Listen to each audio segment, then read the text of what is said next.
ज्ञापन देंगे, उनसे समय लेके मिलेंगे और उनसे फिर निवेदन करेंगे और कि आप समझदारी से काम करें और इस नीम का थाना जिले को वापस बहाल करें। आप सब लोगों से पुनः आप सबका बहुत बहुत धन्यवाद और एक अपील के अनुशासित रूप में काम करें। जहां तक कुछ भाइयों ने दुकानों को बंद करने की बात की है, कल हमने बात की थी, लेकिन समस्या यह आई कि सब्जी मंडी के व्यापारियों ने यह कहा कि हमारे पास किसानों का माल आ गया है, अगर हम इसको सुबह नहीं बेचेंगे तो ये खराब हो जाएगा।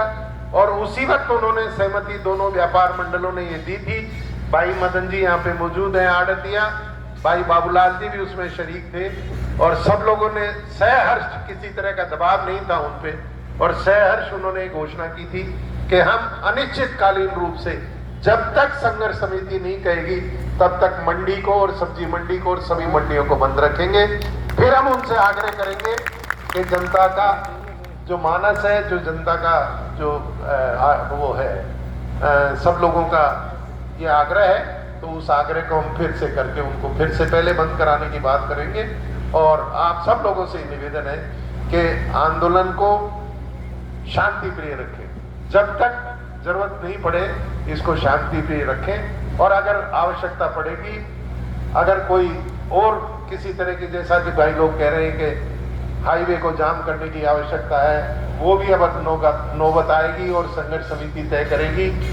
मीणा साहब से भी हम बात कर रहे हैं, हाई कोर्ट में भी जाने की बात कर रहे हैं कि कानून का सहारा लें। उनसे भी, हाई कोर्ट से भी ये निवेदन करें कि इस पर स्थगन प्रस्ताव, किसी तरह का स्टे हमें मिल जाए कि ये जो इस पर रोक लगे। हाई कोर्ट अगर इस तरह की रोक लगा सकता है तो वो भी वकील से बात कर रहे हैं, और जैसा भी होगा आप सब लोगों के सामने आएगा और हम लोग पूरा प्रयास करेंगे।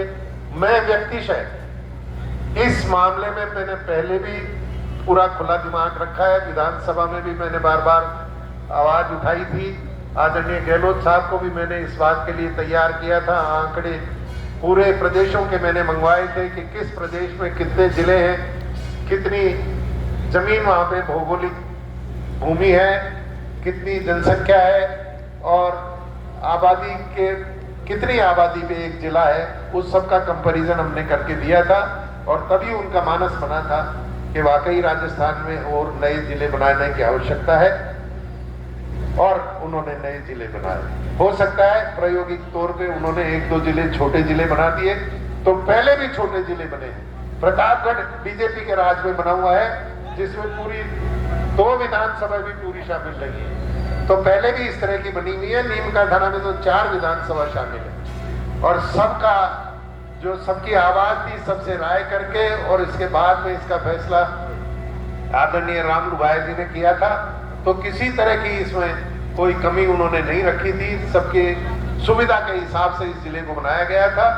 तो अतः इसे जो काटा गया है, निरस्त किया गया है, इसकी हम लोग भर्त्सना करते हैं, कड़े शब्दों में निंदा करते हैं और उनसे आग्रह करते हैं कि जनता की आवाज को सुने और नीम का थाना जिले को वापस बहाल करें। आप सब लोग पधारे, यहाँ पे इतना समय दिया, आप सबका बहुत बहुत धन्यवाद।